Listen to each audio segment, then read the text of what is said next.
بسم اللہ الرحمن الرحیم۔ تفسیر عثمانی سورۃ القمر۔ اقتربت الساعۃ وانشق القمر، پاس آز لگی قیامت وہ گھڑی اور پھٹ گیا چاند۔ نمبر 1، وَإِن يَرَوْا آیَةً يُعْرِضُوا وَيَقُولُوا سِحْرٌ مُسْتَمِرٌ، اور اگر وہ دیکھیں کوئی نشانی تو ٹلا جائیں اور کہیں یہ جادو ہے پہلے سے چلا آتا۔ نمبر 2، وَكَذَّبُوا وَاتَّبَعُوا أَهْوَاءَهُمْ وَكُلُّ أَمْرٍ مُسْتَقِرٌ، اور جھٹلایا اور چلے اپنی خوشی پر اور ہر کام ٹھہرا رکھا ہے وقت پر۔ نمبر 3، وَلَقَدْ جَاءَهُم مِّنَ الْأَنبَاءِ مَا فِيهِ مُزْدَجَرٌ، اور پہنچ چکے ان کے پاس احوال جن میں ڈانٹ ہو سکتی ہے۔ نمبر 4، حکمت بالغۃ فما تغنی النذر، پوری عقل کی بات ہے پھر ان میں کام یعنی اثر نہیں کرتے ڈر سنانے والے۔ فَتَوَلَّ عَنْهُمْ يَوْمَ يَدُعَّىٰ إِلَىٰ شَيْءٍ نُكُرٍ، سو تو ہٹ آن ان کی طرف سے۔ نمبر 5، جس دن پکارنے والا ایک ناگوار چیز کی طرف۔ نمبر 6، خُشِّ عَنْ أَبْصَارُهُمْ يَخْرُجُونَ مِنَ الْأَجْدَاثِ كَأَنَّهُمْ جَرَادٌ مُنتَشِرٌ، آنکھیں جھکائے۔ نمبر 7، نکل پڑے قبروں سے جیسے ٹڈی پھیلی ہوئی یعنی بکھری پڑی۔ مہطعین الی الداع یقول الکافرون ھذا یوم عسیر، دوڑتے جائیں اس پکارنے والے کے پاس۔ نمبر 8، کہتے جائیں منکر یہ دن مشکل آیا۔ نمبر 9، کذبت قبلہم قوم نوح فکذبوا عبدنا وقالوا مجنون، جھٹلا چکی ہے ان سے پہلے نوح کی قوم، پھر جھوٹا کہا ہمارے بندہ کو اور بولے دیوانہ ہے۔ تفسیر نمبر 1، شق القمر کا واقعہ۔ ہجرت سے پہلے بیشتر نبی کریم صلی اللہ علیہ وسلم مینا میں تشریف فرما تھے۔ کفار کا مجمع تھا، انہوں نے آپ صلی اللہ علیہ وسلم سے کوئی نشانی طلب کی۔ آپ صلی اللہ علیہ وسلم نے فرمایا کہ آسمان کی طرف دیکھو۔ ناگاہ چاند پھٹ کر 2 ٹکڑے ہو گیا، ایک ٹکڑا ان میں سے مغرب کی اور دوسرا مشرق کی طرف چلا گیا، بیچ میں پہاڑ حائل تھا۔ جب سب نے خوب اچھی طرح یہ معجزہ دیکھ لیا، دونوں ٹکڑے آپس میں مل کر کفار کہنے لگے محمد صلی اللہ علیہ وسلم نے چاند پر یا ہم پر جادو کر دیا، اور اس معجزہ کو شق القمر کہتے ہیں۔ اور ایک نمونہ اور نشانی تھی قیامت کی کہ آگے سب کچھ یوں ہی پھٹے گا۔ طحاوی اور ابن کثیر وغیرہ نے اس واقعہ کا تواتر کا دعویٰ کیا ہے، اور کسی دلیل عقلی سے آج تک اس طرح کے واقعات کا محال ہونا ثابت نہیں کیا جا سکا، اور محض استبعاد کی بنا پر ایسی قطعی ثبوت چیزوں کو رد نہیں کیا جا سکتا، بلکہ استبعاد تو اعجاز کے لیے لازم ہے۔ روزمرہ کے معمولی واقعات کو معجزہ کون کہے گا؟ ملاحظہ ہو ہمارا مستقل مضمون جو معجزات و خوارق عادات کے متعلق المحمود میں شائع ہوا ہے۔ باقی یہ کہنا کہ اس واقعے کی تاریخ حیثیت، شق القمر اگر واقع ہوا ہوتا تو تاریخوں میں اس کا وجود کیوں نہیں؟ تو یاد رہے کہ یہ قصہ رات کا ہے۔ بعض ملکوں میں تو اختلاف مطالعے کی وجہ سے اس وقت دن ہوگا اور بعض جگہ آدھی رات ہوگی، لوگ عموماً سوتے ہوں گے، اور جہاں بیدار ہوں گے اور کھلے آسمان کے نیچے بیٹھے ہوں گے تو عادتاً یہ ضروری نہیں کہ سب آسمان کی طرف تک رہے ہوں۔ زمین پر جو چاندنی پھیلی ہوگی بشرطے کہ مطلع صاف ہو، اس میں 2 ٹکڑے ہو جانے سے کوئی فرق نہیں پڑتا۔ پھر تھوڑی دیر کا قصہ تھا، ہم دیکھتے ہیں کہ بارہا چاند گہن ہوتا ہے اور خاص ممتد ہوتا رہتا ہے، لیکن لاکھوں انسانوں کو خبر بھی نہیں ہوتی۔ اور اس زمانہ میں آج کل کی طرح رصد وغیرہ کے اتنے وسیع و مکمل انتظامات اور تقاویم جنتریوں کی اس قدر اشاعت بھی نہ تھی۔ بہرحال تاریخوں میں مذکور نہ ہونے سے اس کی تکذیب نہیں ہو سکتی۔ بئی ہم تاریخ فرشتہ وغیرہ میں اس کا ذکر موجود ہے۔ ہندوستان میں مہاراجہ مالیبار کے اسلام کا سبب اسی واقعہ کو لکھتے ہیں۔ نمبر 2، یعنی اس طرح کے جادو مدعیان نبوت نے پہلے بھی کیے، پھر جس طرح وہ جاتے رہے یہ بھی جاتا رہے گا۔ نمبر 3، یعنی ان کا عذاب بھی اپنے وقت پر آئے گا، اللہ کے علم میں ان کی گمراہی اور ہلاکت ٹھہر چکی اور کسی صورت ٹلنے والی نہیں۔ نمبر 4، یعنی قرآن کے ذریعے سے ہر قسم کے احوال اور تباہ شدہ قوموں کے واقعات معلوم کرائے جا چکے، جن میں اگر غور کریں تو خداوند و قہار کی طرف سے بڑی ڈانٹ ہے۔ نمبر 5، قرآن حکمت بالغہ ہے، یعنی قرآن کریم پوری حکمت اور عقل کی باتوں کا مجموعہ ہے۔ کوئی ذرا نیک نیتی سے توجہ کر لے تو دل میں اترتی چلی جائیں، مگر افسوس اتنا سامان ہدایت کی موجودگی میں ان پر کچھ اثر نہیں، کوئی نصیحت و فہمائش وہاں کام نہیں دیتی، کتنا ہی سمجھاؤ پتھر پر جوک نہیں لگتی۔ لہٰذا ایسے سنگ دل بدبختوں کو آپ صلی اللہ علیہ وسلم کبھی منہ نہ لگائیے۔ آپ فرض تبلیغ و دعوت بأحسن اسلوب ادا کیجیے۔ اب زیادہ تعاقب کرنے کی ضرورت نہیں، ان کو ان کا ٹھکانے کی طرف چلنے دیں۔ نمبر 6، یعنی میدان حشر کی طرف حساب دینے کو۔ نمبر 7، یعنی اس وقت خوف و حیبت کے مارے ذلت و ندامت کے ساتھ آنکھیں جھکائے ہوں گے۔ نمبر 8، قبروں سے انسانوں کا نکلنا، یعنی تمام اگلے پچھلے قبروں سے نکل کر ٹڈی دل کی طرح پھیل پڑیں گی اور خداوند قدوس کی عدالت میں حاضری دینے کے لیے تیزی سے دوڑتے ہوں گے۔ نمبر 9، سختی کا دن، یعنی اس دن کی ہولناک احوال و شدائد اور اپنے جرائم کا تصور کر کے کہیں گے کہ یہ دن بڑا سخت آیا ہے، دیکھیے آج کیا گزرے گی۔ آگے بتلاتے ہیں کہ قیامت اور آخرت کا عذاب تو اپنے وقت پر آئے گا، بہت سے مکذبین کے لیے اس سے پہلے دنیا ہی میں ایک سخت دن آ چکا ہے۔ وزدجر، اور جھڑک لیا اس کو۔ نمبر 1 فدعا ربہ انی مغلوب فانتصر، پھر پکارا اپنے رب کو کہ میں عاجز آ گیا ہوں، تو بدلہ لے۔ نمبر 2 ففتحنا ابواب السماء بماء منہمر، پھر ہم نے کھول دیے دہانے آسمان کے پانی ٹوٹ کر برسنے والے سے۔ وفجرنا الارض عیونا، اور بہا دیے زمین سے چشمے۔ فالتقى الماء على امر قد قدر، پھر مل گیا سب پانی ایک کام پر جو ٹھہر چکا تھا۔ نمبر 3 وحملناه على ذات الواح ودسر، اور ہم نے اس کو رسوا کر دیا ایک تختوں اور کیلوں والی کشتی پر بہتی تھی، تجری باعیننا، ہماری آنکھوں کے سامنے۔ نمبر 4 جزاء لمن کان کفر، بدلہ لینے کو اس کی طرف سے جس کی قدر نہ جانی تھی۔ نمبر 5 وَلَقَدْ تَرَكْنَاهَا آیَةً فَهَلْ مِن مُدَّکِرٍ، اور ہم نے اس کو رہنے دیا نشانی کے لیے، پھر کوئی ہے سوچنے والا۔ نمبر 6 فَكَيْفَ كَانَ عَذَابِي وَنُذُرِ، پھر کیسے تھا میرا عذاب اور میرا کھڑکھڑانا یعنی ڈرانا۔ نمبر 7 وَلَقَدْ يَسَّرْنَا الْقُرْآنَ لِلذِّكْرِ فَهَلْ مِن مُدَّكِرٍ، اور ہم نے آسان کر دیا قرآن سمجھنے کو، پھر ہے کوئی سوچنے والا۔ نمبر 8 كَذَّبَتْ عَادٌ فَكَيْفَ كَانَ عَذَابِي وَنُذُرِ، جھٹلایا عاد نے، پھر کیسا ہوا میرا عذاب اور میرا کھڑکھڑانا یعنی ڈرانا۔ إِنَّا أَرْسَلْنَا عَلَيْهِمْ رِيحًا صَرْصَرًا فِي يَوْمِ نَحْسٍ مُسْتَمِرٍ، ہم نے بھیجی ان پر ہوا تند یعنی سناٹے کی ایک نحوست کے دن جو چلے گئے۔ نمبر 9 تنزع الناس، اکھاڑ مارا یعنی اکھاڑ ڈالتی لوگوں کو۔ تفسیر نمبر 1 کہنے لگے اے نوح اگر تم اپنی باتوں سے باز نہ آئے تو تم کو سنسار کر دیا جائے گا، گویا دھمکیوں ہی میں اس کی بات رلا دی۔ اور بعض نے وزدجر کے معنی یوں کیے ہیں کہ یہ دیوانہ ہے، آسیب زدہ، جن اس کی عقل لے اڑے ہیں، الیاذ باللہ۔ نمبر 2 حضرت نوح علیہ السلام کی بد دعا، یعنی سینکڑوں برس سمجھانے پر بھی جب کوئی نہ پسیجا تو بد دعا کی اور کہا پروردگار میں ان سے عاجز آ چکا ہوں، ہدایت و فہمائش کی کوئی تدبیر کارگر نہیں ہوتی، آپ اپنے دین اور پیغمبر کا بدلہ لیجئے اور زمین پر کسی کافر کو زندہ نہ چھوڑیے۔ نمبر 3 زمین اور آسمان سے پانی، یعنی پانی میں اس قدر ٹوٹ کر برسا گویا آسمان کے دہانے کھل گئے، نیچے سے زمین کے پردے پھٹے پڑے، اتنا پانی ابلا گویا سارے زمین چشموں کا مجموعہ بن کر رہ گئی۔ پھر اوپر اور نیچے کا یہ سب پانی مل کر اس کام کے لیے اکٹھا ہو گیا جو پہلے سے اللہ کے ہاں ٹھہر چکا تھا، یعنی قوم نوح کی ہلاکت اور غرقابی۔ نمبر 4 کشتی نوح کے سوار، یعنی اس ہولناک طوفان کے وقت نوح کی کشتی کی ہماری حفاظت اور نگرانی میں نہایت امن چین سے چلی جا رہی تھی۔ نمبر 5 یعنی حضرت نوح علیہ السلام کی بے قدری کی اور اللہ کی باتوں کا انکار کیا، یہ اس کی سزا ملی۔ نمبر 6 کشتی نوح سامان عبرت، یعنی سوچنے والوں کے لیے اس واقعے میں عبرت کی نشانیاں ہیں۔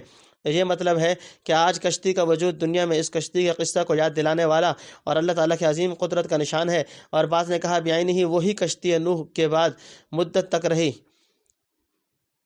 جودی پہاڑ پر نظر آتی تھی، اس امت کے لوگوں نے بھی دیکھی، واللہ عالم۔ نمبر 7 یعنی دیکھ لیا میرا عذاب کیسا ہولناک اور میرا ڈرانا کس قدر سچا تھا۔ نمبر 8 قرآن سے رہنمائی حاصل کرنا آسان ہے، یعنی قرآن سے نصیحت حاصل کرنا بالکل آسان ہے، کیونکہ جو مضامین ترغیب و ترہیب اور انذار و تبشیر سے متعلق ہیں وہ بالکل صاف، سہل اور مؤثر ہیں، پر کوئی سوچنے سمجھنے کا ارادہ کرے تو سمجھے۔ تنبیہ قرآن کے اسرار و عجائب، آیت کا یہ مطلب نہیں کہ قرآن محض ایک سطحی کتاب ہے جس کے اندر کوئی دقائق اور غوامض نہیں۔ اس علیم و خبیر کے کلام کی نسبت ایسا گمان کیوں کیا جا سکتا ہے؟ کیا یہ فرض کر لیا جائے کہ جب اللہ بندوں سے کلام کرتا ہے تو معاذ اللہ اپنے غیر متناہی علوم سے کورا ہو جاتا ہے؟ یقیناً اس کے کلام میں وہ غیر حقائق اور باریکیاں ہوں گی جن کا کسی دوسرے کلام میں تلاش کرنا بیکار ہے۔ اس لیے حدیث میں آیا ہے لا تنقضی عجائبہ، قرآن کے عجائب اسرار کبھی ختم نہیں ہونے والے۔ علماء امت اور حکماء ملت نے اس کتاب کے دقائق و اسرار کا پتہ لگانے اور ہزارہا کام مستنبط کرنے میں عمریں صرف کر دیں، تب بھی اس کی آخری تہ تک نہیں پہنچ سکے۔ نمبر 9 قوم عاد پر نحوست کا دن۔ حضرت شاہ صاحب رحمۃ اللہ علیہ لکھتے ہیں یعنی نحوست نہ اٹھی جب تک کہ تمام نہ ہو چکے،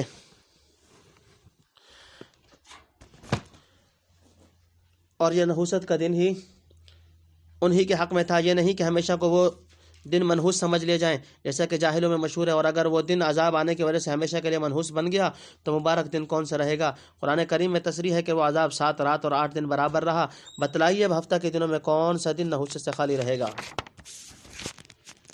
کانہم اعجاز نخل منقعر، گویا وہ جڑیں ہیں کھجور کی اکھڑی پڑی۔ نمبر 1 فکیف کان عذابی ونذر، پھر کیسا رہا یعنی ہوا میرا عذاب اور میرا کھڑکھڑانا یعنی ڈرانا۔ وَلَقَدْ يَسَّرْنَا الْقُرْآنَ لِلذِّكْرِ فَهَلْ مِن مُدَّكِرٍ، اور ہم نے آسان کر دیا قرآن سمجھنے کو، پھر کوئی ہے سوچنے والا؟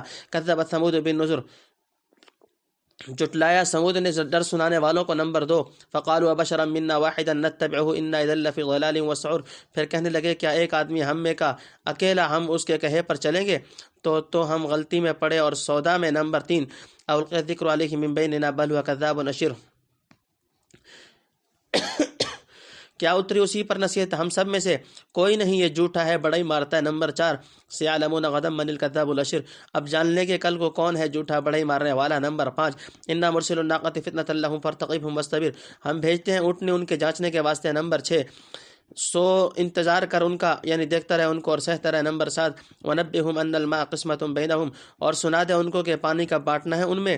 کل شرب محتضر، ہر باری پر پہنچنا چاہیے۔ نمبر 8 فَنَادَوْا صَاحِبَهُمْ فَتَعَاطَىٰ فَعَقَرَ، پھر پکارا انہوں نے اپنے رفیق کو، پھر ہاتھ چلایا اور کاٹ ڈالا۔ نمبر 9 فَكَيْفَ كَانَ عَذَابِي، اور پھر کیسا ہوا میرا عذاب اور میرا تفسیر۔ نمبر 1 قوم عاد کے لوگ بڑے تنومند اور قداور تھے، لیکن ہوا کا جھکڑ ان کو اٹھا کر اس طرح زمین پر پٹکتا تھا جیسے کھجور کا تنا جڑ سے اکھاڑ کر زمین پر پھینک دیا جائے۔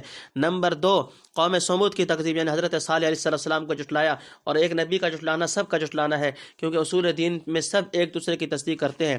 نمبر 3 یعنی کوئی آسمان کا فرشتہ نہیں بلکہ ہم ہی جیسا ایک آدمی، اور وہ بھی اکیلا، جس کے ساتھ کوئی قوت اور جتھا نہیں، چاہتا ہے کہ ہمیں دبا لے اور سب کو اپنا تابع بنا لے، یہ کبھی نہ ہوگا۔ اگر ہم اس پھندے میں پھنس جائیں تو ہماری بڑی غلطی اور حماقت بلکہ جنون ہوگا۔ وہ تو ہم کو ڈراتا ہے کہ مجھے نہ مانو گے تو آگ میں گرو گے، اور واقع یہ ہے کہ ہم اس کے تابع ہو جائیں تو گویا خود اپنے کو آگ میں گرا رہے ہیں۔ نمبر 4 یعنی پیغمبری کے لیے بس یہی رہ گیا تھا، سب جھوٹ ہے، خواہ مخواہ بڑا ہی مارتا ہے۔ خدا نے مجھے اپنا رسول بنا دیا اور ساری قوم کو میری اطاعت کا حکم دیا۔ نمبر 5 یعنی بہت جلد معلوم ہوا چاہتا ہے کہ دونوں فریق میں جھوٹا اور بڑا ہی مارنے والا کون ہے۔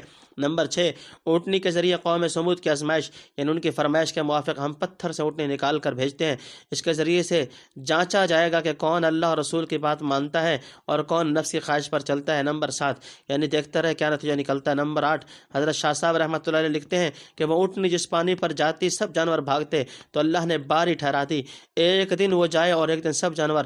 نمبر 9 حضرت شاہ صاحب رحمۃ اللہ لکھتے ہیں کہ ایک بدکار عورت تھے، ان کے مواشی بہت تھے، اپنے ایک آشنا کو اکسا دیا کہ اس نے اونٹنی کی کوچیں کاٹ دیں۔ نذر کھڑکھڑانا، انا ارسلنا علیہم صیحۃ واحدۃ فکانوا کہشیم المحتضر، ہم نے بھیجی ان پر ایک چنگھاڑ، پھر رہ گئے جیسے روندی ہوئی باڑ کانٹوں کی۔ نمبر 1 وَلَقَدْ يَسَّرْنَا الْقُرْآنَ لِلذِّكْرِ فَهَلْ مِن مُدَّكِرٍ، اور ہم نے آسان کر دیا قرآن سمجھنے کو، پھر ہے کوئی سوچنے والا۔ كَذَّبَتْ قَوْمُ لُوطٍ بِالنُّذُرِ، جھٹلایا لوط کی قوم نے ڈر سنانے والوں کو۔ نمبر 2 انا ارسلنا علیہم حاصبا الا آل لوط، ہم نے بھیجی ان پر آندھی پتھر برسانے والی سوائے لوط کے گھر کے۔ نجیناہم بسحر، ان کو ہم نے بچا دیا پچھلی رات سے، نعمت من عندنا، فضل سے اپنی طرف کے۔ كذلك نجزي من شکر، ہم یوں بدلہ دیتے ہیں اس کو جو حق مانے۔ نمبر 3 وَلَقَدْ أَنذَرَهُم بَطْشَتُنَا فَتَمَارَوْا بِالنُّذُرِ، اور وہ ڈرا چکا ان کو ہماری پکڑ سے، پھر لگے مکرانے ڈرانے کو۔ نمبر 4 وَلَقَدْ رَاوَدُوهُ عَنْ ضَيْفِهِ فَطَمَسْنَا أَعْيُنَهُمْ فَذُوقُوا عَذَابِي وَنُذُرِ، اور اس سے لینے لگے اس کے مہمانوں کو، پس ہم نے مٹا دی ان کی آنکھیں، اب چکھو میرا عذاب اور میرا ڈرانا۔ نمبر 5 وَلَقَدْ صَبَّحَهُم بُكْرَةً عَذَابٌ مُسْتَقِرٌ، اور پڑا ان پر صبح کو سویرے عذاب جو ٹھہر چکا تھا، یعنی ٹھہر رہا تھا۔ فذوقوا عذابی ونذر، اب چکھو میرا عذاب اور میرا ڈرانا۔ نمبر 6 وَلَقَدْ يَسَّرْنَا، اور ہم نے آسان کر دیا۔ تفسیر نمبر 1 فرشتے کی چیخ، فرشتے نے ایک چیخ ماری، کلیجے پھٹ گئے اور سب چورا ہو کر رہ گئے، جیسے کھیت کے گرد کانٹوں کی باڑ لگا دیتے ہیں اور چند روز کے بعد پائمال ہو کر اس کا چورا ہو جاتا ہے۔ نمبر 2 یعنی حضرت لوط علیہ السلام کو جھٹلایا، اور ایک نبی کی تکذیب سب انبیاء کی تکذیب ہے۔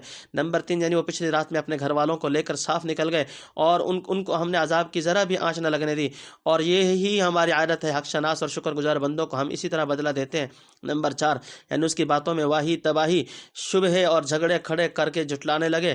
نمبر 5 مہمان فرشتوں کی بد سلوکی، یعنی فرشتے جو حسین لڑکوں کی شکل میں آئے تھے ان کو آدمی سمجھ کر اپنے خوئے بد کی وجہ سے قبضانا چاہا، ہم نے ان کو اندھا کر دیا کہ ادھر ادھر دھکے کھاتے پھرتے تھے، کچھ نظر نہ آتا تھا، اور کہا لو پہلے اس عذاب کا مزہ چکھو۔ نمبر 6 یعنی اندھا کرنے کے بعد ان کی بستیاں الٹ دی گئیں اور اوپر سے پتھر برسائے گئے۔ اس چھوٹے عذاب کے بعد یہ بڑا عذاب تھا۔ القرآن للذکر فہل من مدکر، قرآن سمجھنے کو پھر ہے کوئی سوچنے والا۔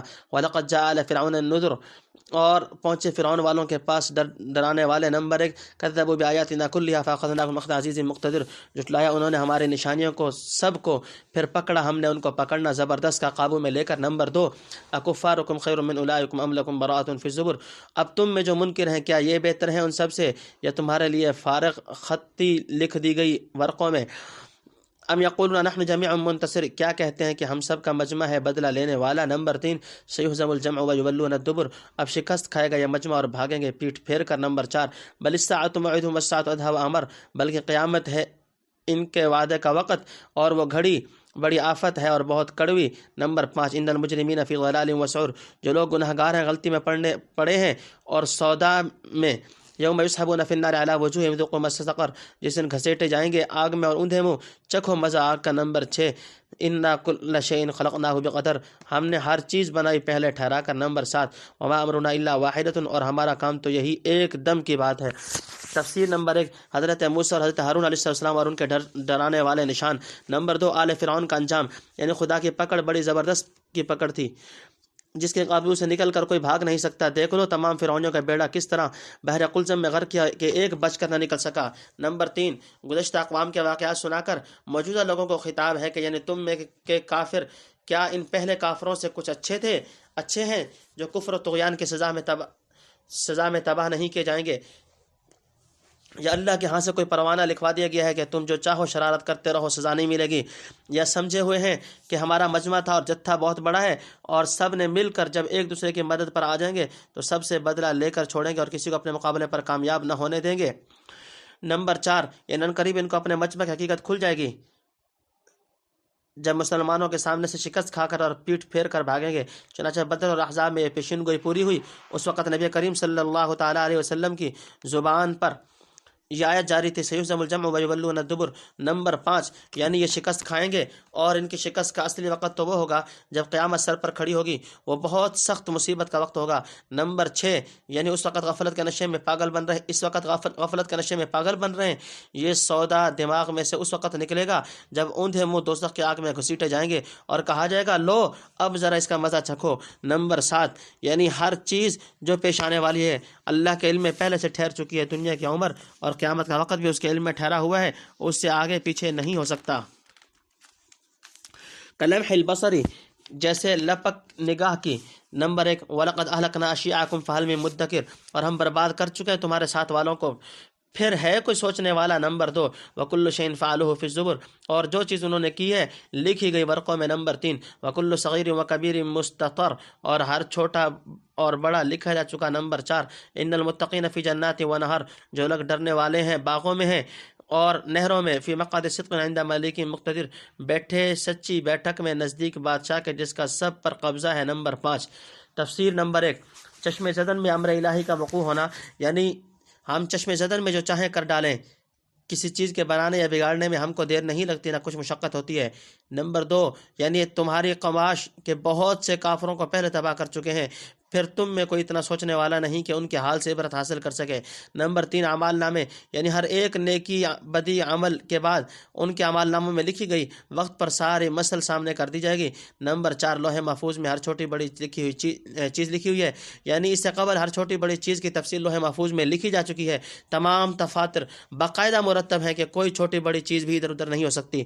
نمبر 5 متقین کے لیے قرب الہی، مجرمین کے بعد یہ متقین کا انجام بیان فرما دیا کہ وہ اپنی سچائی کی بدولت اللہ اور رسول کے سچے وعدوں کے موافق ایک پسندیدہ مقام میں ہوں گے جہاں اس شہنشاہ مطلق کا قرب حاصل ہوگا۔ اللہم انک ملیک مقتدر ما تشاء من امری یکن فاسعدنی فی الدارین وکن لی ولا تکن علی وآتنی فی الدنیا حسنۃ وفی الآخرۃ حسنۃ وقنی عذاب النار۔ تم سورۃ القمر وللہ الحمد والمنہ۔ سورہ قمر الحمدللہ اپنے اختتام کو پہنچی۔